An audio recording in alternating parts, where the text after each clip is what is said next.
Israeli Economy Minister Naftali Bennett, you've just broken off your election campaign to come here to Paris, France. Can you tell us where you were when you first heard about these attacks and what went through your mind? I was in Tel Aviv when I heard of these events. I'm talking about both of them, the attack on the newspaper and the attack later on the Jewish supermarket. Deep concern, an awakening call. That's what we're seeing here. This is not some amorphic terror. This is radical Islam terror, who's not only fighting freedom of speech, but first and foremost, the free world. They have a vision to turn the free world into a caliphate. We have to realize that this is what we're facing, dump the political correctness, and start fighting back. So what do you want from Europeans? What do you want them to do? Well, first of all, I came here to see my brothers and sisters, the Jewish people. The state of Israel is also responsible for any Jew in the world, be them where they are. And also we're seeing quite a considerable demand from Jews in France to make aliyah, to come back to Israel. And we want to ensure that those Jews who have decided to come home to Israel will have a smooth absorption. In terms of what I expect of the free world and Europe in particular, is first and foremost to realize what we're facing, not to pretend that it's not Islamic terror. This is Islamic terror. Call it what it is, because if you don't define it as Islamic terror, but just as some general terror, there's no way you can fight back. But isn't the danger with that could be seen as collectively blaming all Muslims for terror? No, I'm not blaming all Muslims. Obviously, the overriding majority of Muslims are not supportive of terror, but the majority of terrorists are Muslim. That's a fact. And what we need is to fight back.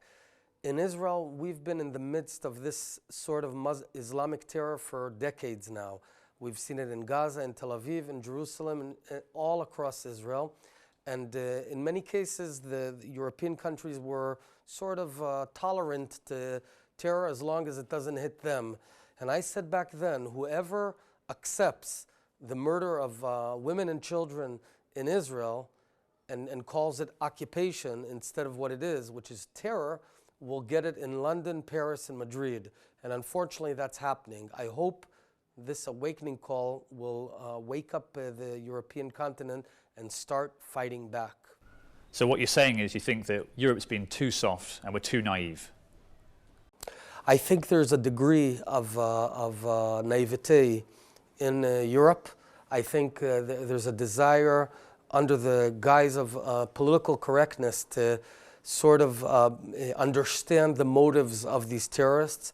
We should have zero tolerance to any terror attacks. Zero tolerance. I don't want to understand them. I want to beat them. We need to fight terror and win. We've done it in Israel, and it now needs to happen in Europe.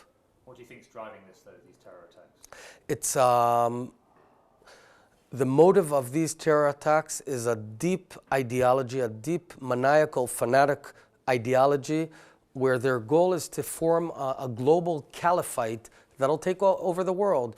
You know, there's a mosque in New York called Cordova Mosque. Why is it Cordova? Because that was the west point of the Muslim occupation 1,400 years ago. This is their vision. It's not about quality of life. We're talking about, in this case, French citizens who lived a good life, yet they're led by this radical ideology. We have to fight back, we have to win. So what's your message for French Jews who might be scared of further attacks? I met hundreds of French Jews today, and I see deep concern. My message to every French Jew: you have a home. The home is in Israel. Whether you decide to stay in France or come to Israel, the state of Israel views itself responsible for your welfare, for your security. If you decide to stay here, that's fine. If you decide to come to Israel, we'll embrace you. Because in a way, in maybe inviting French Jews to quit France, are we not in a way saying that terror has won? That they don't want communities to live side by side. They want the Jews to leave France. You know, it's an open question what future the Jews have in France. It has to do first and foremost with the decision of the French people. Are they willing to stand up to terror or not? Are they willing to face terror and Islamic terror and say, this is Islamic terror, by no means is it all Muslims, but the terror is of Islamic ideology, and we're going to fight back. If that's not the case, there is no future. If that is the case, then there is a future for Jews in France. The gunman at the kosher grocery store mentioned the plight of the Palestinians. Do you think this plays any role in these kind of terror attacks? Absolutely not. There's one motivation, and that's the Sharia law. That's the fanatic Islamic ideology. Trying to understand their grief is not the right approach. When you fight terrorism, there's only one approach: total victory. Naftali Bennett, thank you very much. Thank you.